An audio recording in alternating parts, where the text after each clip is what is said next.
જય શ્રી કૃષ્ણ મિત્રો. આવું બોક્સ પ્લેટ ફ્રોક બનાવવા માટે આપણે બોક્સ લેતા શીખીશું. સૌથી પહેલાં સિલાઈનો ભાગ છોડી અને આગળના ભાગનો ચોથો ભાગ માપીશું. 6.5 આવે છે. હવે 6.5ની અંદર કેટલું કાપડ આપણે બોક્સ માટે જોઈશે સિલાઈનું છોડી અને આપણે તેની માટે કાપડ નક્કી કરીશું.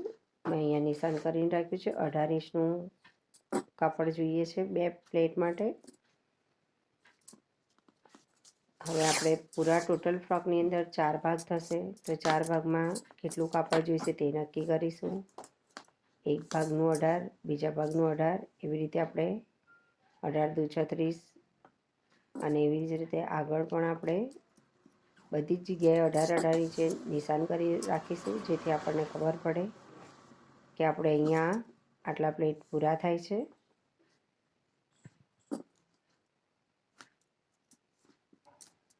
આપણે આ રીતે 4 જગ્યાએ નિશાન કરી લઈશું.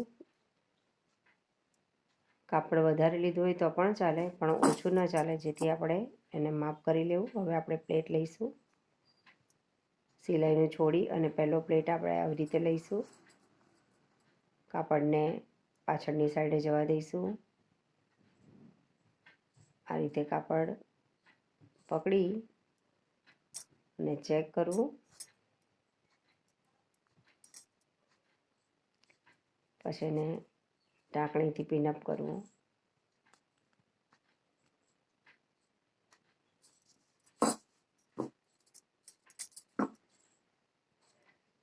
હવે આપણે આ સાઈડથી કપડું આ રીતે અંદર કરીશું.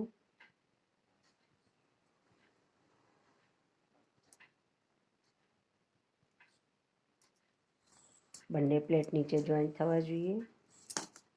પહેલાં આપણે પહેલાં લીધેલા પ્લેટને માપીશું. એ કેટલા ઇંચનો છે? 1.5 ઇંચનો. તો આપણે આ સાઈડનો પ્લેટ પણ 1.5 ઇંચનો થવો જોઈએ. નીચે બંને પ્લેટ ટચ થવા જોઈએ. હવે આ પણ આપણો 1.5 ઇંચનો જ છે. તો હવે આપણે એને ઢાંકણીથી પિન અપ કરીશું.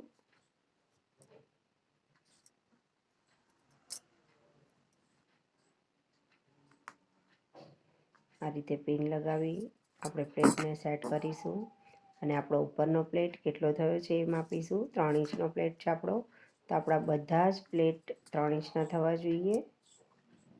હવે આપણે આ પ્લેટને પણ 1.5નો જ લેવાનો છે, પણ આપણે બરાબર સામેવાળા પ્લેટની સાથે આપણો પ્લેટ ટચ થવો જોઈએ, સાથે જ રહેવા જોઈએ બંનેના છેડા. બંને પ્લેટની ગળી એકબીજાને મળવી જોઈએ. હવે આપણો નીચેનો પ્લેટ 1.5 ઇંચનો છે. આપણે ફરીથી અહીંયા ટાંકણી લગાવીશું સરખું કરી.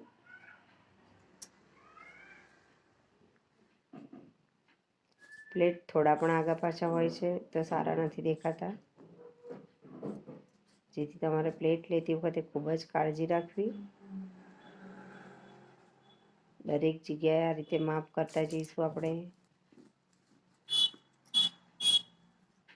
અને પ્લેટ લીધા પછી ચેક પણ કરીશું કે કમ્પ્લીટ આપણો 1.5 ઇંચનો પ્લેટ છે કે નહીં.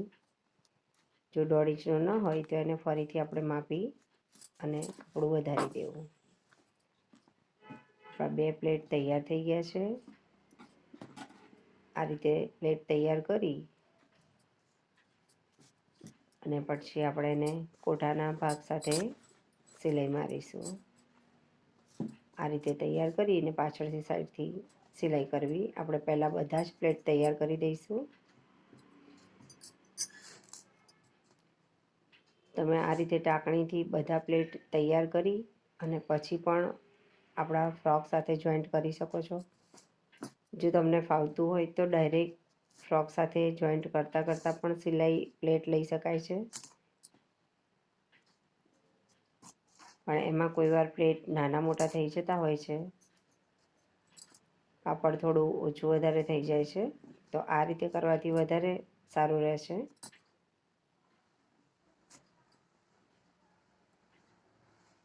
આપણે દરેક જગ્યાએ આ રીતે માપતા જઈશું. 3 ઇંચનો પ્લેટ અને ટાંકણી લગાવી અને એને ફિટ કરતા જઈશું.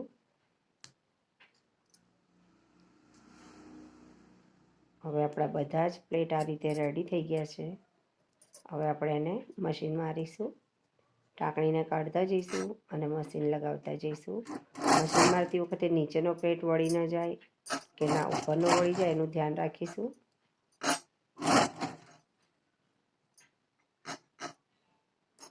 પ્લેટ વળી ન જાય એની ખાસ કાળજી રાખવી મિત્રો.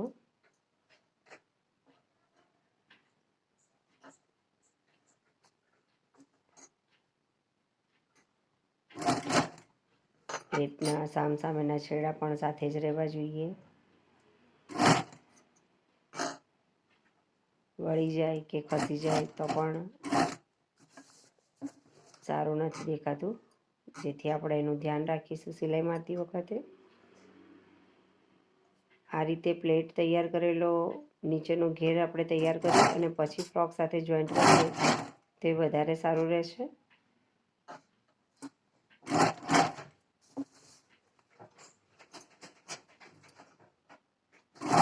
આ રીતે બધા જ પ્લેટને આપણે મશીન મારી લઈશું અને હવે એને ઇસ્ત્રી કરી અને સેટ કરીશું. બધા પ્લેટ પર આપણે ઇસ્ત્રીને કમ્પ્લીટ પ્લેટ વ્યવસ્થિત ઘડીમાં ગોઠવી અને ઇસ્ત્રી કરી દેવી. તો આ તૈયાર છે આપણા આ રીતે બોક્સ પ્લેટ તૈયાર થઈ છે.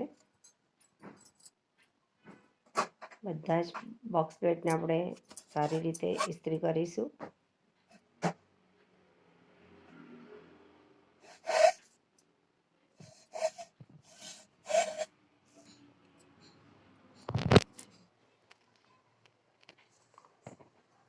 કોઠા સાથે હવે આપણે એને જોઈન્ટ કરીશું.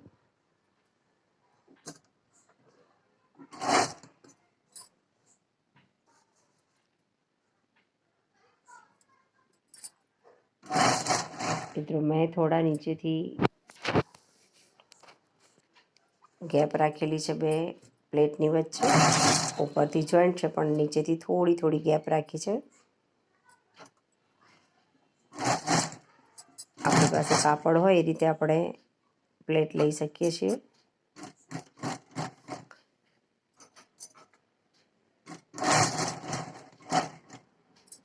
જય શ્રી કૃષ્ણ. આ રીતે પ્લેટેડ ફ્રોક તૈયાર કરવો.